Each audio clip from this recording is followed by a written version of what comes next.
कामिनी पाल है, एमए हिंदी साहित्य तृतीय संसत्र की छात्रा। आज इस वीडियो के लिए मेरा विषय है कामायनी हृदय, मन और बुद्धि का समन्वय है। कामायनी हिंदी भाषा का लघुतम महाकाव्य है। इसके रचयिता जयशंकर प्रसाद हैं। यह आधुनिक छायावादी युग की सर्वोत्तम और प्रतिनिधि हिंदी महाकाव्य है।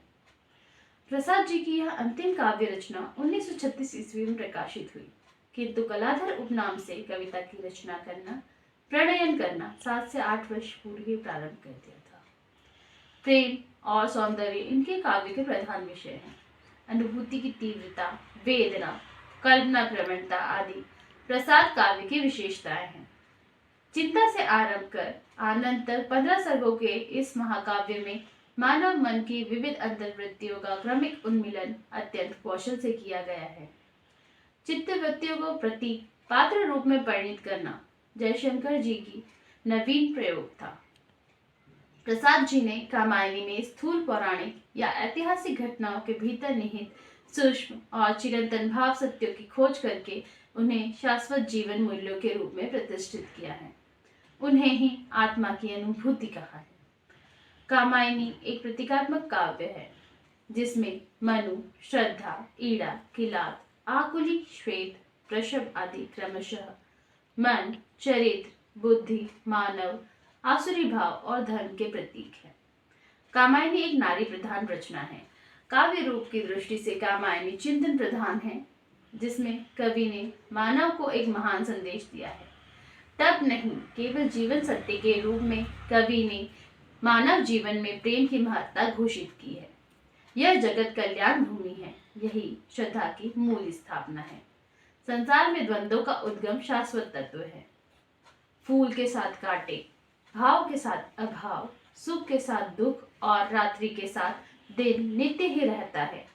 मानव अपनी रुचि के अनुसार किसी एक को चुन लेता है और दूसरे को छोड़ देता है। यही उसके विषाद का कारण है। मानव के लिए दोनों को स्वीकार करना आवश्यक है। किसी एक के छोड़ देने से काम नहीं चलता। यही द्वंद्वों की समन्वय स्थिति ही सामरस्य है। प्रसाद ने हृदय और मस्तिष्क, भक्ति और ज्ञान, तप, संयम और प्रणय, प्रेम, इच्छा, ज्ञान और क्रिया सबके समन्वय पर बल दिया है। कामायनी अपने आप में एक अनूठा महाकाव्य है। यही कारण है कि कामायनी को जितनी बार पढ़ा जाए, नए संदर्भों में इसके नए अर्थ खुलते हैं। भाषा, प्रतीक और बिंब के लिहाज से कामायनी जितनी वैभवशाली है, बौद्ध की दृष्टि से उतनी ही महीन। अब अपने मुख्य विषय पर आते हुए हम मन, बुद्धि और ज्ञान के समन्वय में कामायनी के वैशिष्ट्य की बात करते हैं। हृदय रूप में श्रद्धा। कामायनी महाकाव्य में श्रद्धा नायिका के रूप में प्रतिष्ठित है। वह करुणा, प्रेम, प्राणी मात्र को प्रेम करने वाली उदात्त नायिका है। वह मानवीय दुर्बलताओं से मुक्त, सशक्त, स्थिर और त्यागमयी है। श्रद्धा इस महाकाव्य में हृदय, चरित्र और महान आदर्शों के प्रतिनिधित्व करती है। वह मनु रूपी मन के ठीक उलट है। श्रद्धा मनु को उच्च लक्ष्य और आदर्शों के पालन करने के लिए प्रेरित करती है। उसके निराश जीवन में आशा का संचार करती है और कर्तव्य पथ पर अग्रेसित करती है। वास्तव में श्रद्धा ही वह केंद्रीय धुरी है जिसके आसपास मानव जीवन घूमता है और सुखमय जीवन प्राप्त कर सकता है। अतः कामायनी महाकाव्य में भी श्रद्धा सर्वोच्च पात्र है। जीवन के यथार्थ और दर्शन से जोड़ने पर कामायनी के नए आयाम और समाज के लिए कल्याणकारी उद्देश्य निकलकर सामने आते हैं। मानव की उद्विग्नता को दूर करने का सामर्थ्य केवल आस्थावान हृदय में ही है। उच्च आदर्शों और विश्वास वाले में ही श्रद्धा का वास होता है, जो मनुष्य के कठिन समय में भी उसे उम्मीद की किरण प्रदान करती है। मनुष्य यदि अपने अच्छे समय में उसे भूल भी जाए तो भी श्रद्धा अंत तक मन रूपी मनु का साथ देकर उसे उन्नति अथवा आनंद के पथ पर आगे बढ़ाती है। यह मानव मन में समरसता और शीतलता का संचार करती है, जो अंत में आनंद तक पहुंचने का पथ प्रदर्शित करती है। इस महाकाव्य में भी श्रद्धा मनु को संकट क्षणों में अपना आधार देकर कर्तव्य पथ पर अग्रेसित करती है, उसे शाश्वत आनंद और जीवन में प्रेम की महत्ता समझाती है। प्राणी मात्र के कल्याण की कामना करने वाली दैवी गुणों से युक्त श्रद्धा मनु को वास्तविक प्रेम का अर्थ समझाती है, उसके जीवन के उदात्त आदर्शों की स्थापना करती है। मन के संबंध में कामायनी। कामायनी महाकाव्य में मनु मन का प्रतिनिधित्व करते हैं। मन पुरुष लिंग है और पुरुष की भांति ही चंचल चित्त है। मनु प्रथम सर्ग में चिंता मग्न हुआ और अपने ही द्वंद्वों से व्यथित बैठा होता है। जल से रहित धरती का प्रकट होना उसे आस उम्मीद देता है, किंतु उसे किस ओर जाना है, क्या करना है, यह मानव समझ नहीं पाता। अपने ही आंतरिक द्वंद्व के कारण अकर्मण्यता से ग्रसित हो जाता है। तब श्रद्धा रूपी नारी उसके चिंतित, नीरव, चंचल मन को शीतलता और स्थायित्व प्रदान करती है। श्रद्धा मनु के जीवन में नव चेतना, आशा, विश्वास और कर्तव्य के साथ ही मधुर सौंदर्य लेकर आती है। वास्तव में यही प्रतीक जीवन के मर्म को समझाने में सहायक है। मन अस्थिर, चंचल और द्वंद्व से युक्त है और यही समस्त दुखों का कारण है। मन स्वार्थ परकता और दुर्बलता से युक्त है। जब तक मनुष्य मन को श्रद्धा, विश्वास की डोरी से नियंत्रित कर समाज कल्याण के या कर्तव्य पथ पर नहीं हाँकता, वह विचलित होता ही रहता है। श्रद्धा मानव को वह स्थायित्व और आस्था प्रदान करती है जो उसे आगे बढ़ने और प्रत्येक परिस्थितियों का सामना करने की शक्ति देती है। एक बार श्रद्धा के साथ आगे बढ़ने पर मनुष्य का मन भी सुख का अनुभव करता है। कामायनी के बुद्धि संबंधी समन्वय।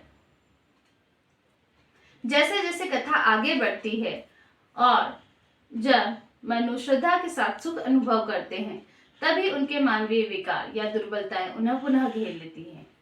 क्योंकि मनु अपने चिंतातुर स्थिति से श्रद्धा की सहायता से पार पा जाते हैं और उनकी महत्वाकांक्षा पुनः उन्हें घेर लेती है। अब उन्हें ईड़ा, जो कि बुद्धि का प्रतीक है, मिलती है। प्रसाद जी यथार्थवादी धरातल पर होते हुए भी मानव जीवन की उच्च सुरुचियों और उच्च भावना के स्वरूप के प्रतीक हैं। बुद्धि भी एक स्त्रीलिंग शब्द और भाव है, अतः ईड़ा भी एक बुद्धिवादी नारी के रूप में चित्रित हुई है। एकांगी बौद्धिक प्रवृत्तियों के होते हुए भी वह मानवीय गुणों से संपन्न है। वह निराश मनु को आश्रय देती है। बुद्धि के रूप में ईड़ा वह शक्ति है जिसका मनु उचित प्रयोग नहीं कर सके। वास्तव में बुद्धिमयी होते हुए भी अमानवीय, असहिष्णु और निर्मम ईड़ा नहीं है। वस्तुतः जब चिंताग्रस्त मनुष्य स्थायित्व और तनिक शीतलता प्राप्त कर लेता है, वह महत्वाकांक्षी और आत्मकेंद्रित होने लगता है। वह लाभ हानि का गणित लगाता है और श्रद्धा विमुख हो बुद्धि का आश्रय लेता है। अपनी महत्वाकांक्षा की पूर्ति में उसे बुद्धि सहायक प्रतीत होती है। बुद्धि उसे सही गलत, लाभ हानि के बारे में सचेत करती आगे के पथ पर ले जाती है, किंतु मनुरूपी मन पुनः मानवीय दुर्बलताओं से ग्रसित होता है। लालसा, ईर्ष्या और स्वच्छंदता मन को सदैव प्रिय होती है।